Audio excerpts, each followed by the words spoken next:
Cole Fogel.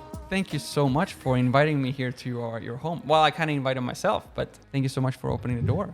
Cheers. How have you been since our last video? So I was amazing, and then I wasn't amazing, and now I'm becoming amazing again. Why weren't you amazing? When the lockdown happened, there was no teaching, so I was at home, and I'd never spent that much time with my wife and children in our house.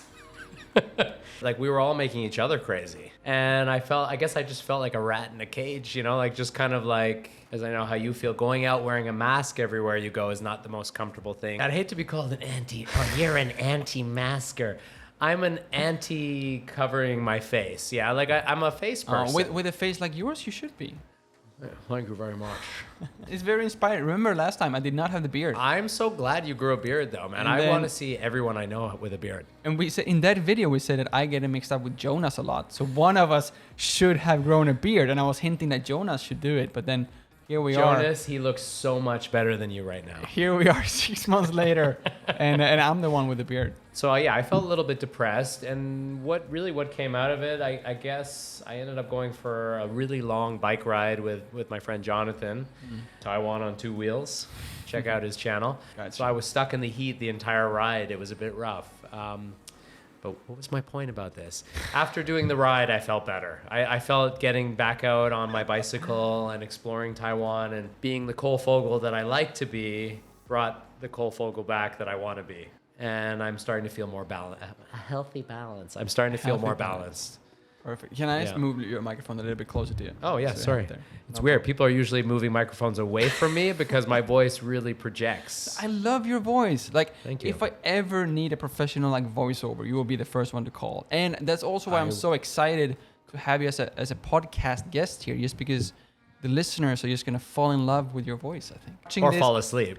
Or fall asleep, but they're going to be falling either way.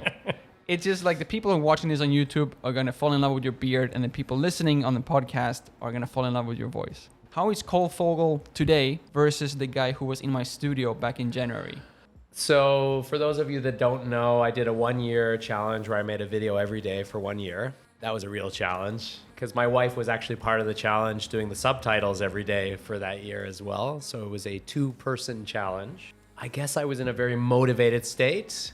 I was trying to be creative at home, but what I realized is my passion really is being out on the road and traveling and meeting people and chatting with people. So I was lacking motivation at home, and I'm feeling more motivated now because I think we're starting to be able to go out more. Yeah, I would love that too. It's funny that you're bringing up not liking to be at home so much, because I actually had a few questions for you regarding feeling at home here in Taiwan, because that's something that I have previously struggled with, and I also made a video saying that one day I will actually leave Taiwan, and I'm very jealous of the YouTubers who have told me otherwise. Clickbait. This guy's never gonna leave. At some point, my plan is to you're gonna settle that. You'll end up getting married to, it'll be someone from Taiwan. You'll end up having kids, and you'll be like, you know what? Maybe I'll stay. It's very interesting that you bring this up. So I thought that this will be the perfect opportunity for me to see what did I do wrong during these first 9 years, and what can I do something to feel more like home here in Taiwan. And you will be the perfect person to help me with this, because you are the YouTuber that I know who has lived here in Taiwan the longest. You have also very, very clearly said that Taiwan is your home right now. Oh, it's definitely. No, I would say I want to say for good, but it's like, is anything ever written in stone? But as far as how I'm feeling this moment, I don't see myself moving back to Canada for me. Right, yeah, and this is what I want to know a little bit more about, and also get a little bit more deeper dive into who Cole Fogel was before the Healthy Balance, before the YouTuber Cole Fogel. He was a rough guy, no. Yeah, and I just want to say, it's correct, you've been living here in Taiwan for 22 years, right? Yeah. When did you first feel like Taiwan was your new home? When COVID hit.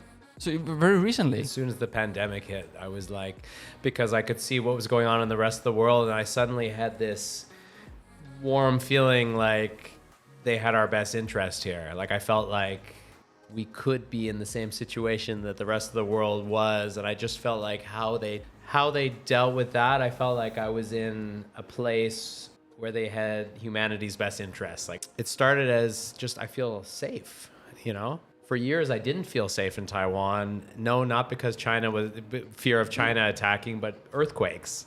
Oh, okay. Yeah. I know the obvious is, you mean you were worried about China attacking? No, I was worried about an earthquake happening, which is a genuine concern. Because I was here for the big earthquake, 921. I moved into a house, which is one floor where we are right now. Where we are right now, which I should say is a lovely house. Cool, right? And it's absolutely amazing just to be in a house. It's a house. And not to be in an apartment. And of course, I think we see behind me here, we have the beautiful garden in your living room. Yeah, my wife as well. loves plants. Yeah, no, it's absolutely amazing. So maybe the living in a house part. So I feel like I'm in a home. And then when the pandemic hit, I was just like watching the world go through like the apocalypse, it seemed like, at least the way they were talking about it in the media. The first year and a half of the pandemic, we were living normal lives, going to markets, going out to eat, hanging out with our friends, traveling, living. I got to know a Taiwan that I didn't know through my YouTube channel as well. And then being in a house, I think it was a combination of things. And maybe I'm just a little bit older and finally realized the grass is not greener on the other side. It was that feeling of like, you go home because you think home is a better place. And then you go home and realize there was a reason you left to begin with. There was a reason you left to begin with. You get homesick sometimes. Like, I'm sure you want to go back to Sweden, visit the family, his beautiful farmland. I mean, that guy where you live is like, whew. That would be a harder thing to give up for me. I mean, I left Toronto, which is like a big suburbia, urban, like Taipei. It's buildings, right? It's very similar to Toronto where I come from. And Kaohsiung kind of provided a more country-esque atmosphere for me. To be fair, we are like 30 minutes Uber ride away from Kaohsiung right now. We're like halfway to Taidong, I feel. If I were to move from where I am now, it would be farther out of the city. And then if we're going to the other side, I really like Hualien.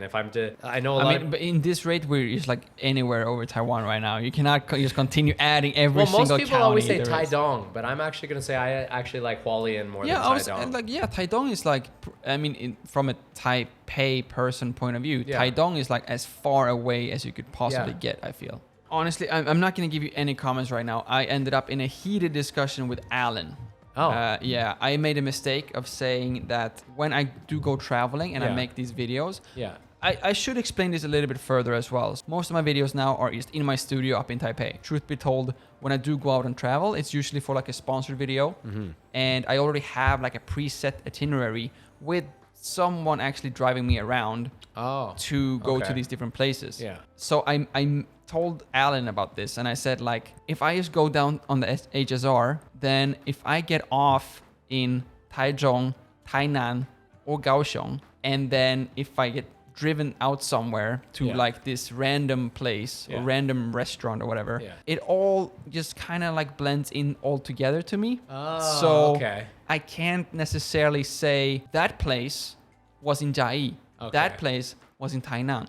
Especially, you haven't spent enough time in those places to really have a strong feeling about it. No, my problem is that if someone takes me to that place, if I don't ride my scooter myself, I have no idea where I am, like geographically, Gotcha, okay. So you lived here for 22 years then. You never really felt like home, it sounds like, until like recently. It always felt like temporary, like the way you felt when you first came, like a temporary. So that must mean that you actually decided to get married and have kids in a country where you temporarily would live.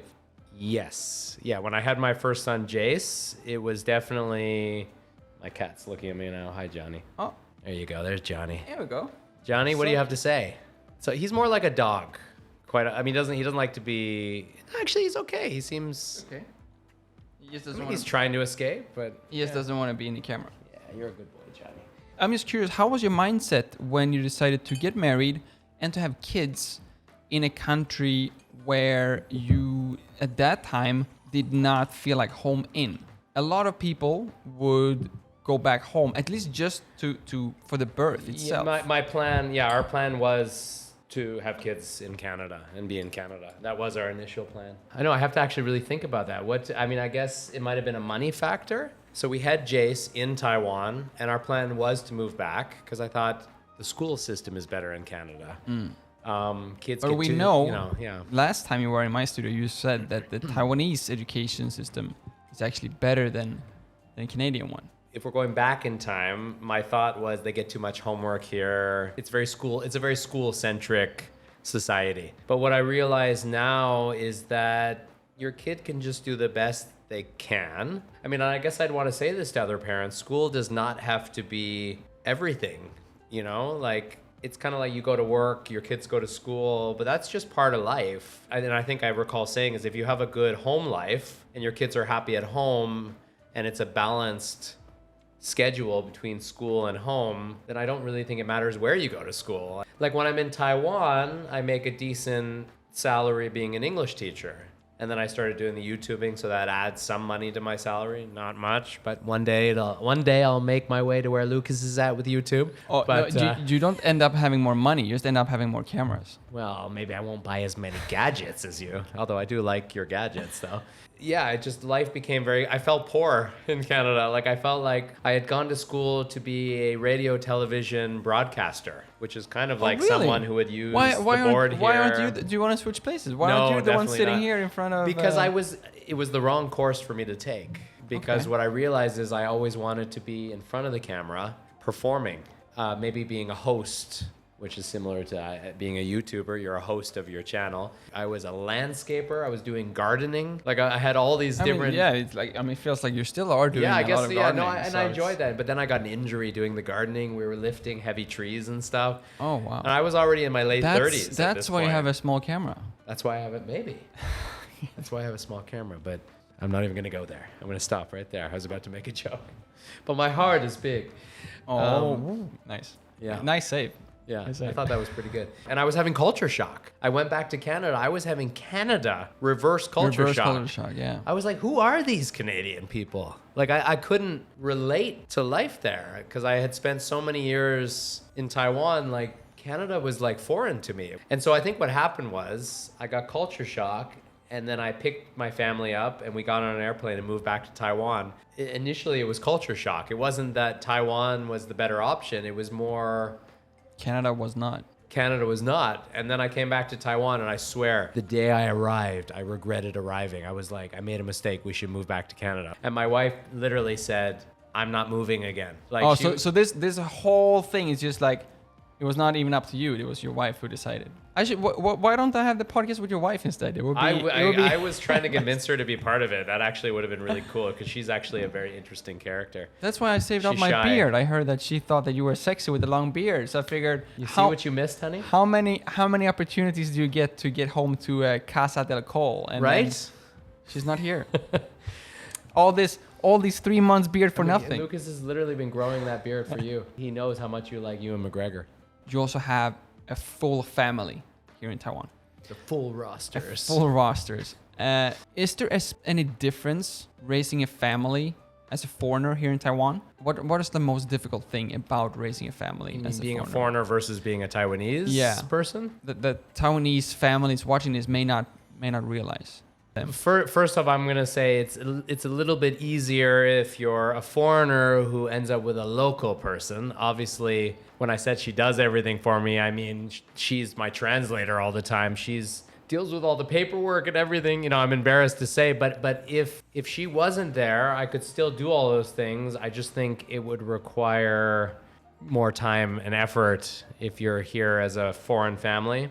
I don't think it would be a terribly, terribly difficult place, even for foreigners. I've had friends that are couples from other countries that have lived here that have kids. Because as we've talked about already, the people here are so friendly. Like someone will literally drive you to the place that you need to go to fill out the form that you need to fill out. They might even do it for you while you're sitting next to them. I think the language would be the most challenging place. But as far as finding a place to live, Taipei is going to be more expensive than Kaohsiung. I think it's important to talk to locals, and it wouldn't be that hard as a foreigner to find locals that do speak English that could give you helpful advice. So I would say make friends with the locals. I wish I had done more of that when I first came here. When I came here, I was one of those stereotypical foreigners that didn't have any Taiwanese friends, and it wouldn't be hard to find people that speak English. So my advice would be make friends with Taiwanese people that speak English.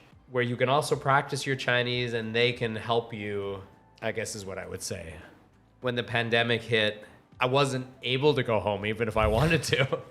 And being forced to stay here led me to finally open my eyes and go, wait a sec, Cole, you've been in a good place all along. What is your problem with here?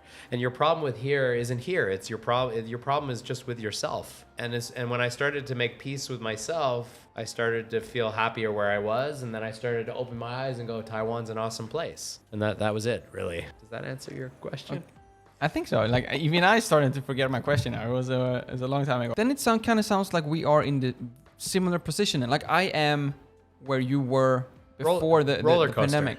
Well, it's not so much of a roller coaster as in that I am having trouble feeling not as a guest in Taiwan, which I have come to closure with. Like I'm very happy with my life in Taiwan. And I also think that because I do have this idea that I will leave Taiwan one day, I appreciate it a lot more now. And I know that I actually need to stay active. I need to like not wasting any time. Maybe you need to stay in that bubble though, in order for you to be happy. Maybe. But for you have been here in Taiwan for 22 years, but now you're still like out exploring, and you're saying you got excited on going on the bike trip. Well, no, I know Taiwan better now than I did for most of my life here though. The YouTube channel opened my world up. Like I met people like yourself and Wes. Like I got to know other YouTubers who also have a love for traveling and getting to know the island. I guess my world, like I let Taiwan in. Can I say that? I let Taiwan in. The people are so kind to foreigners. Like people are like over the top kind to us, you know?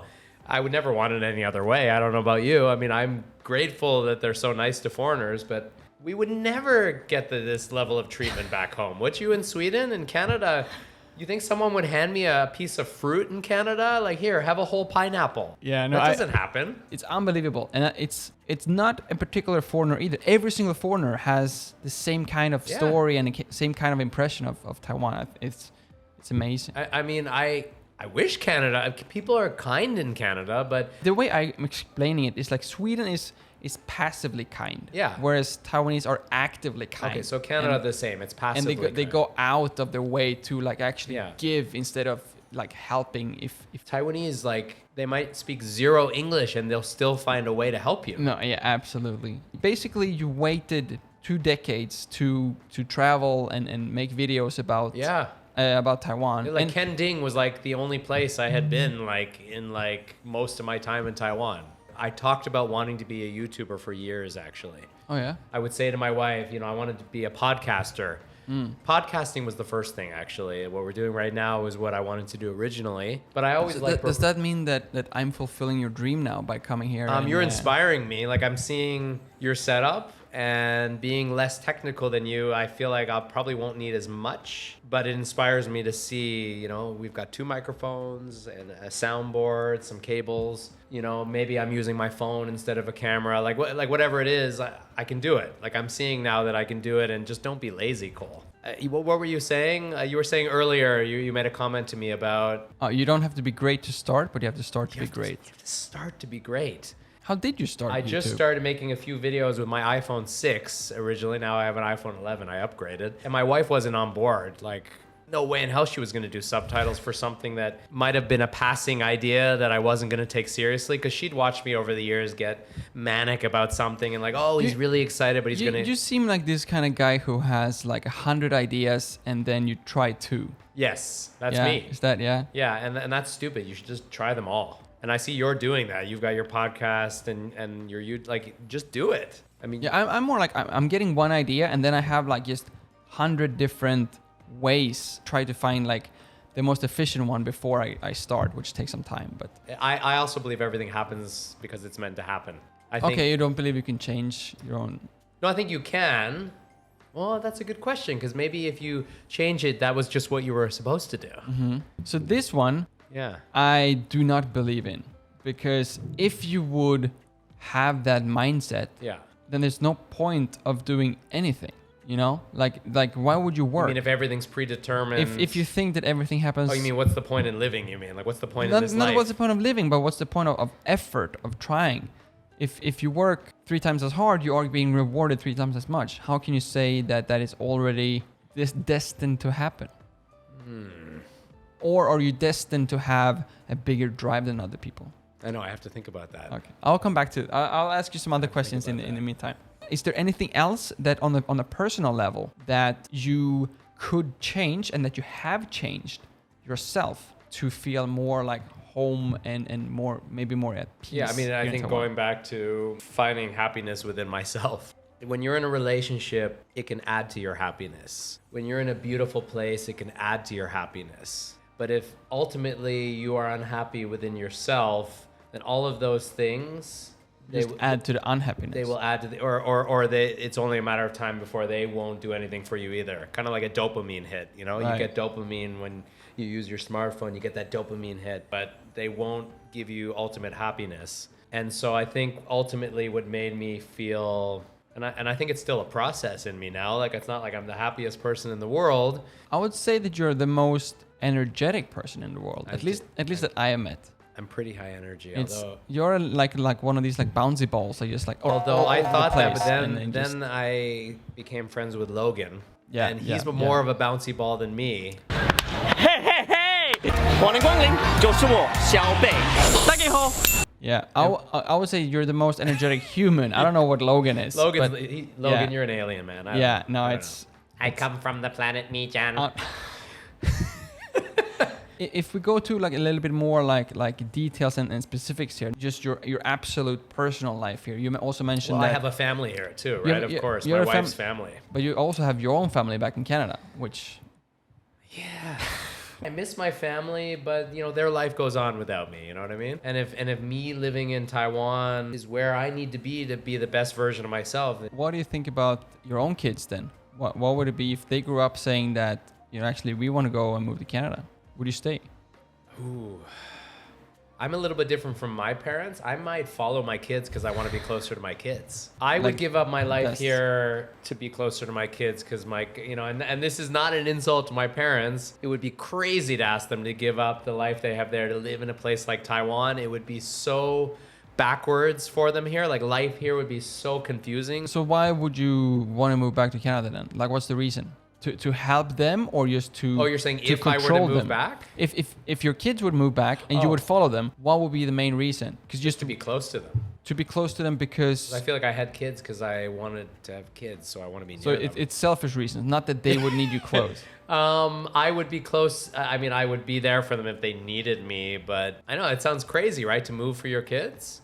I don't know, I just love them. They're awesome dudes, you know? It sounds more like you would be moving for yourself. I don't want to be the one breaking this to you, but I think I have a feeling that when your kids are old enough to move to Canada, hypothetically, by themselves, top thing on their things to pack down in the luggage may not be their dad. No, probably not at all. So I don't think they would mind. I know, I'm picturing my son looks like a young Keanu Reeves. I'm picturing him saying, Dad, just stay in Taiwan, okay? I'll come visit you. I'll come visit when I want you. I'll visit you, Dad. Don't worry. We have digital technology. We can talk. But please send money. Yes. I mean, I hope that I'm raising my kids like Taiwanese kids, that I can live with them. But that's because they're going to be really rich and I'll have my own like floor where I won't see them every day. Right. I like this about Taiwan. That's another thing. I think family... in Canada, I don't know how it is in Sweden, they really ship their parents off to old age homes. Like, you're too old, you're going to an old age home now. I'm the only child here. You're going to give me a lot of pressure if you're going to finish this sentence, Cole. Well, no, I'm just saying, like they send their parents to old age homes, right? And I feel like there's something beautiful about taking care of your old parents. They raised you. I kind of feel like it would be kind of like an honor to like full circle where you could, So if your mom calls you then saying that you need to move home to take care of them, I would try to force her to move here. Then that would be how I would get her here. Like, she loves to get her hair done. Taiwan is the king of hairdressers. Why did you move to Taiwan? I love to get my hair done. I never heard that reason I'm just before. saying, like, she'll have all the fresh food she needs. She'll have her hairdressers. I'm sure there's a group of elderly people that she could make friends with. She could do Tai Chi in the morning in the park. I think she'd love it. I don't think she'll do it. Where would she... well, we'll probably have to move into a bigger space, I would imagine, at that point. But I understand. Hey, Johnny is getting upset about this as well. Your YouTube topic is a healthy balance. Yeah. Do you have a healthy balance with YouTube, your family, your other hobbies? So when I did the 365-day challenge, it really destroyed the family dynamics. Part of the reason why I'm not putting out as many videos lately, it was very taxing on my wife. I think anyone who does subtitles, including your subtitlist, who may or may not see this part of the video, thank you for doing his subtitles. It's a hard job. Hours and hours of, it's a hard job. The stay-at-home mom taking care of our kids, and then this became her job. Like literally, I would make a video in the morning and I'd hand her the footage and say, can you do the subtitles? And it was like an assembly line for us. After the 360-day challenge, like how does it look like now? I don't know if this is official information, and Logan, if you are watching, I do apologize if this is not meant to be shared. I love you, brother. But yeah, what's that? But Logan is also balancing the YouTube and family life. It's hard. And he has Sundays is like 100% family day. Yeah. You cannot make a video with Logan on a Sunday. Unless it's a Matsu festival. Yeah, he really values his family. He really values his family time. So that's harder for me because I, like Prazi, I am an English teacher as well. And I do YouTube, but I bring my family into it a lot of the time. Exactly. I was just going to ask, because the first time we met, Yeah. it was like a family outing where you made a video. The reason for why you never see any of my friends in my videos, if I go to a place and I'm gonna record a video, that is literally the only thing I'm thinking about. And even if I would be like, my camera needs to charge and it will be 10 minutes when I'm not holding my camera, my head would still be, I know. what should I shoot as soon as I have battery again? Are you the same, or will you be able to actually have a healthy balance? So during my 365-day challenge, I was like that. I was the same. Yes, sorry.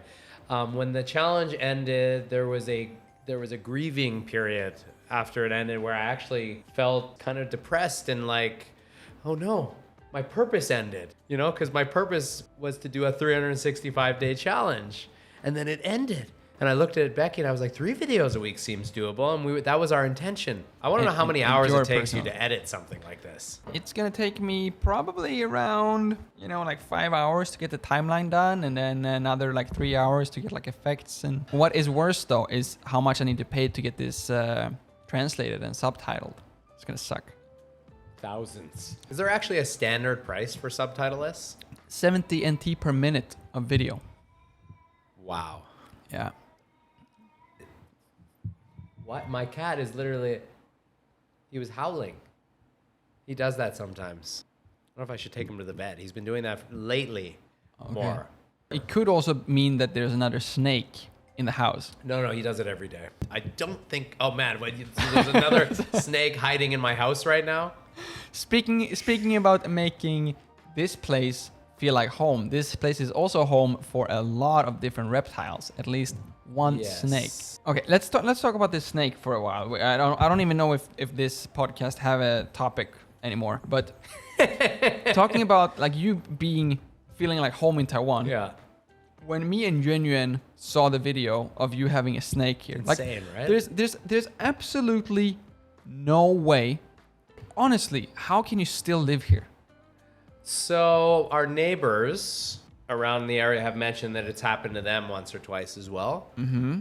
So most of the snakes are not deadly poisonous snakes. So even if we were to have gotten bitten by the snake, which would have been terribly uncomfortable and might have made us feel very sick, it won't kill you. That's not really a valid argument for not moving. You're saying that it would not necessarily kill me. Yeah. It would scare me to death. But is snakes one of your phobias? It's not a phobia, but it's more like I do believe that every single human being would be rationally aware and respectful for snakes. Oh, I'm very respectful. I was born year of the snake. Maybe that's why I don't feel... Me too. Oh, there you go. Then So you're 12 years... No offense, I don't think we're the same age. Yeah. You will be 12 years older 44 years young today. 44? Yeah. Oh yeah, 12. Yeah, I'm turning 32 this year. Oh, there you go. I just turned 44. Congratulations. Thank you. Happy birthday. Yeah, it was not an eventful birthday. I didn't make a video or anything about it because it was during the light lockdown. So I literally went over to my wife's family's. We had a cake, and then that was my birthday. And really, birthdays, whatever, they're overrated. Every day should be a birthday. Every day is a celebration, right? Yeah. So I'm not a big birthday guy. I don't care at all about my birthday. I did realize, however, because I recently hit my 3-year anniversary for making YouTube videos, and I was like, this deserves to be celebrated. This is a real birthday. This is a real anniversary. Yeah, so yeah, I was like, yeah. wow, I can't believe I care more about my YouTube channel than my own Yeah. life, you know? But now, honestly, my channel is my life, so it's. I feel makes like sense. when I hit 100,000, maybe when I hit, I mean, I think 50 is also a landmark, isn't it? It's half of 100,000. Yeah. You know, it's kind of a. For me, like every 10,000 is like a, wow. And I think when I hit 100,000, if you want to see a grown man cry on camera, please subscribe if you haven't already. When I hit 100,000, I literally it's gonna be an emotional breakdown. You're gonna want to see it. And if that is something that you want to see, please do make sure to follow Cole's YouTube channel if you haven't already. And please also subscribe to my channel if you haven't done so as well. Thank you all so much for watching. My name is Lukas. It starts with L as in like, ends with S as in subscribe. Please do both, and see you all in the next one. Perfect. I just did. I know. That's probably really easy for you to do, right? Yeah, it's very easy actually. Yeah, I have no idea to how it. you do it, but Yeah, it looks cool.